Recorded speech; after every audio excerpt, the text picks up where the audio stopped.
இன்றைக்கி நம்ம பார்க்க போகிறது என்னோடய ஃபேவரட் பஞ்சாபி கறி பக்கோரா. அதுக்கு தேவையானதெல்லாம் இங்கே எடுத்து வச்சுருக்கேன். ஸோ ஃபர்ஸ்ட் அதுக்கு முக்கியமான இன்க்ரீடியண்ட் வந்துட்டு 1 கப் தயிர்.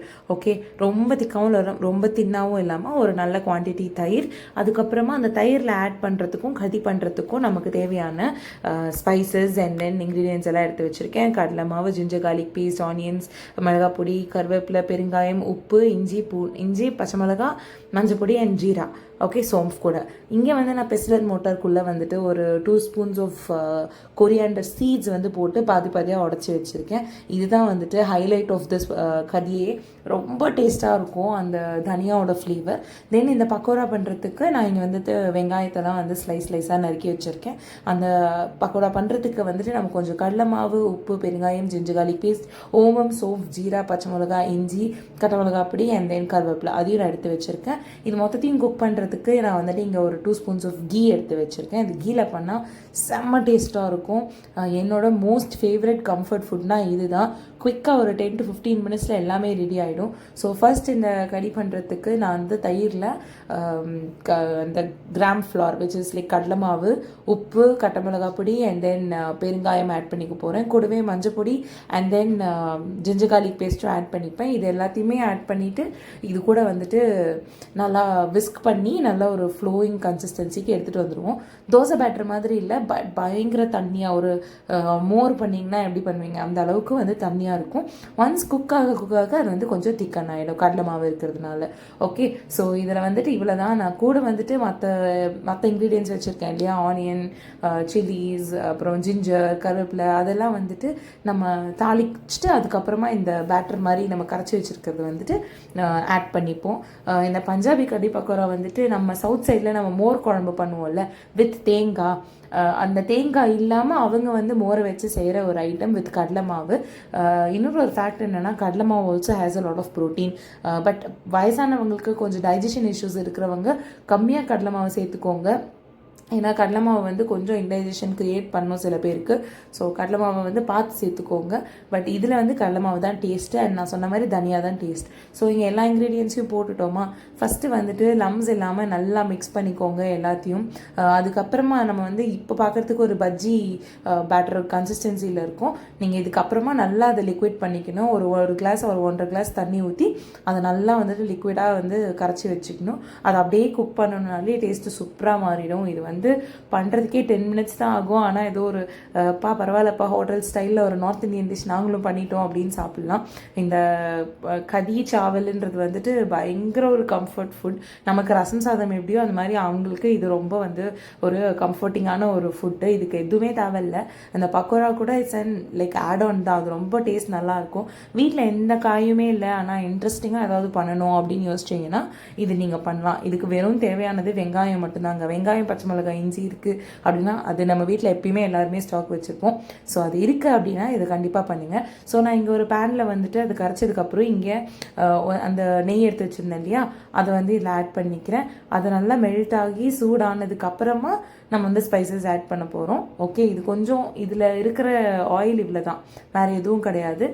தென் இங்கே இது வந்து கீ வந்து சுட்டதுக்கப்புறமா நான் இங்கே ஜீரா அண்ட் சோம்ஃப் வச்சுருந்தேன்ல அது போட்டுட்டேன். அப்புறம் ஜிஞ்சர் அண்ட் பச்சை மிளகா, தென் வெங்காயம் ஆல்சோ. அதுக்கப்புறமா நான் இது கூடவே வந்துட்டு கருவேப்பிலையும் ஆட் பண்ணிடுறேன். ஓகே, இது எல்லாமே ஒன்றா போட்டுட்டு நீங்கள் வதக்கிடலாம். ஒன்றும் இல்லை, இந்த கருவேப்பிலெலாம் போடுறப்போ வாஷ் பண்ணி வச்சுருந்தீங்கன்னா கொஞ்சம் ஈரம் இருந்ததுன்னா எண்ணெய் போட்ட உடனே கொஞ்சம் வெடிக்கும். ஸோ கொஞ்சம் ஜாக்கிரதையாக தள்ளி நின்றுக்கோங்க. அப்படியே கொண்டு போய் கிண்ணத்துக்குள்ளேயே எட்டி பார்க்குறன்ற பேரில் மூஞ்சி கிட்ட வச்சுக்காதீங்க. This is a tip for people who are like cooking இப்போ தான் கற்றுக்குறேன் அப்படின்ட்டு இருக்கிறவங்க. ஓகே, இதை நல்லா வதங்கினதுக்கப்புறமா நம்ம வந்து மிக்ஸ் பண்ணி வச்சுருந்தோம் இல்லையா அந்த கர்ட் அண்ட் பேசன், அந்த பேட்டர் மாதிரி தண்ணி மாதிரி ஒன்று, அதை வந்து ஆட் பண்ணிடுவோம். ஆட் பண்ணிவிட்டு இதை சிம்மரில் வச்சு மூடிட்டிங்கன்னா அதுவாக குக்காய் தின்னாயிடும். வேறு ஒன்றுமே பண்ண வேணாங்க, இவ்வளோ தான். இந்த ஸ்டேஜ்லேயுமே வந்துட்டு சில பேர் வந்து அந்த தனியாக நான் உடச்சி வச்சுருந்தால அதை ஆட் பண்ணுவாங்க. பட் நான் வந்து அதை வந்து இந்த கடியும் மிக்ஸ் பண்ணதை ஊற்றிட்டு ஓரளவுக்கு ஒரு 2 நிமிஷம் விட்டுட்டு தான் நான் வந்து அது ஆட் பண்ணுவேன். பிகாஸ் எங்கள் வீட்டில் இருக்கிறவங்களுக்கு அந்த தனியாக லைட்டாக ரோஸ்ட் ஆகி கசப்பு வந்துருச்சுன்னா பிடிக்காது. அதனால் நான் இது இந்த மாதிரி பண்ணுறேன். ஸோ இப்போ கரைச்சி வச்சதாச்சா நல்லா தண்ணியாக இருந்துச்சா குக் ஆனதுக்கப்புறம் நல்லா திக்காயிடும் மோர் குழம்பு மாதிரி. ஸோ இதை வந்துட்டு நல்லா கொஞ்சம் மிக்ஸ் பண்ணி விடுங்க. கீழே இருக்கிற ஆயில் எல்லாம் வந்துட்டு, ஆயில் மீன்ஸ் அந்த கீ, நம்ம போட்ட ஃபேட் வந்துட்டு மேலே வந்துடும் குக் ஆச்சுன்னா. அந்த மாதிரி ஆகிற வரைக்கும் குக் பண்ணுங்கள், சிம்லேயே வச்சு பண்ணுங்கள். பிகாஸ் கடலை மாவு வில் திக்கன். நீங்கள் ரொம்ப நிறைய தயிர் எடுத்து பண்ணிட்டீங்க அப்படின்னா திரிஞ்சிரும். ஸோ இது வந்துட்டு கொஞ்சம் கேர்ஃபுல்லாக, கம்மி தயிர் கம்மி கடலை மாவு பட் நிறைய வாட்டர் போட்டு நம்ம வந்து குக் பண்ணணும். ஸோ இந்த மாதிரி மூடி வச்சிட்டிங்கன்னா அது பாட்டு குக் ஆகும். இங்கே திறந்து பார்த்தீங்கன்னா பாருங்கள், ஆல்ரெடி நான் வந்து ஒரு 2 minutes குக் ஆனதுக்கப்புறம் எடுத்ததுக்கே நம்ம லைட்டாக ஆயில் வந்துச்சு. ஸோ இப்போ நான் இந்த ஸ்டேஜில் எடுத்து வச்சுருந்த அந்த கொரியாண்டர் சீட்ஸ் உடச்சிருக்கேன்ல, அதோட ஃப்ளேவர் இறங்குறது வந்துட்டு பயங்கரமாக சூப்பராக இருக்கும். ஸோ அதை கண்டிப்பாக போட்டுக்கோங்க. போட்டுட்டு மேலே லிட்டை க்ளோஸ் பண்ணி வச்சுருங்க. வாசனை அதுவே இறங்கும்.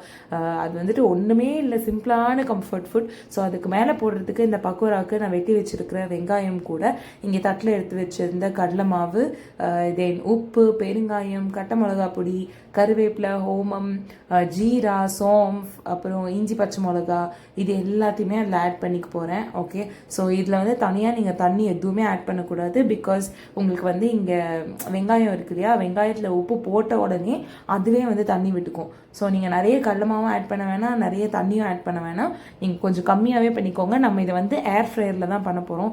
ஸோ இது வந்து ஒரு 2-in-1 recipe. Air fry recipes கேட்டவங்களுக்கு இது ஏர் ஃப்ரையர் ரெசிபி. நல்லா கறி பக்கோரா, நார்த் இந்தியன் டிஷ் சாப்பிட்ணும், ஆனால் வீட்டில் ஈஸியாக பண்ணி சாப்பிட்ணும் அப்படின்னு கேட்குறவங்களுக்கு இது. ஓகே, ஸோ இதை நல்லா மிக்ஸ் பண்ணிக்கோங்க. நீங்கள் பார்த்தீங்கன்னாவே அந்த ஈரம் வந்துட்டு தெரியுது இல்லையா, நம்ம ஜிஞ்சர் கார்லிக் பேஸ்ட்டில் கொஞ்சம் ஈரம் இருக்குது. ஸோ வெங்காயத்தில் கொஞ்சம் நம்ம சால்ட் போட்டதுக்கப்புறம் அதுலேருந்து கொஞ்சம் வரும். ஸோ இதை நல்லா மிக்ஸ் பண்ணிட்டீங்க அப்படின்னா உங்களுக்கு தனியாக தண்ணியே தேவை கிடையாது. இப்படியே கை சூட்லேயே நீங்கள் மிக்ஸ் பண்ணிடுங்க. கொஞ்சம் ஃப்ளேக்கியாக இருக்கும். இது 0 ஆயில் ரெசிபி. ஓகே, இந்த பக்கோடா மட்டும் சொல்கிறேன். நான் தடுக்கா பண்ணுறதுக்காக கண்டிப்பாக நான் அந்த கதிக்கு வந்து நான் ஆயில் யூஸ் பண்ணேன். பட் இதுக்கு ஆயிலே கிடையாது, நம்ம ஏர் ஃப்ரையரில் பக்கோடா பண்ண போகிறோம். ஓகே, ஸோ இதுதான் நான் மிக்ஸ் பண்ணி வச்சுருக்கேன். ஸோ நான் இங்கே ஆயில் எல்லாம் எதுவும் ப்ரெஷ் பண்ணல, சும்மா அந்த ஏர் ஃப்ரையர் பேஸ்கெட் எடுத்து வச்சு இப்படி கையில் சும்மா ப்ரெஸ் பண்ணி வைக்கிறேன். ஏன்னா நம்ம நிறைய கடலை மாவு சேர்க்கல, ஸோ அது ஈஸியாக ஒட்டாது. ஸோ நான் இது மாதிரி பிடிச்சி வைக்கிறேன். பிடிச்சி வச்சதுக்கப்புறமே வந்துட்டு டேரெக்டாக நம்ம ஒரு ஏர் ஃப்ரையரில் 10 minutes வச்சு எடுத்துட்டோன்னா வேலை முடிஞ்சுதுங்க, வேறு ஒன்றுமே கிடையாது. ஸோ இது நான் வந்துட்டு கடலை மாவு கம்மியாக போட்டிருக்கேன், அதனால தான் வெங்காயம் இப்படி தெரியுது. நீங்கள் இதை வந்துட்டு சும்மாவே ஒரு ஈவினிங் ஸ்நாக்காக கூட பண்ணி சாப்பிட்லாம். டீ கூட அந்த மாதிரி ஏர் ஃப்ரையரில் போட்டு பயங்கர டேஸ்ட்டாக இருக்கும். நீங்கள் 10 minutes வைக்கிறத 12 minutes வைங்க, சூப்பராகவே வரும். ஸோ இதை எடுத்து ஏர் ஃப்ரையரில் நம்ம வைக்க போகிறோம். சரி, நான் உள்ளே எடுத்து வச்சுட்டு ஃபில் பண்ணிவிட்டு இது 180 degrees 10 minutesக்கு செட் பண்ண போகிறோம். ஓகே, ஸோ இது வந்துட்டு ஒரு ஸ்நாக்காக நீங்கள் சாப்பிட்லாம். இந்த மாதிரி பக்கோடா கறி கூட நீங்கள் வச்சு சாப்பிட்லாம், இல்லை எல்லாத்து கூடமே நீங்கள் இதை சாப்பிட்லாங்க. ஹெல்த்தியாகவும் இருக்கும், டேஸ்டியாகவும் இருக்கும். செலவும் பெருசாக கிடையாது. அண்ட் ஏர் ஃப்ரையரில் பண்ண போகிறோம், ஆயில் சுத்தமாக கிடையாது.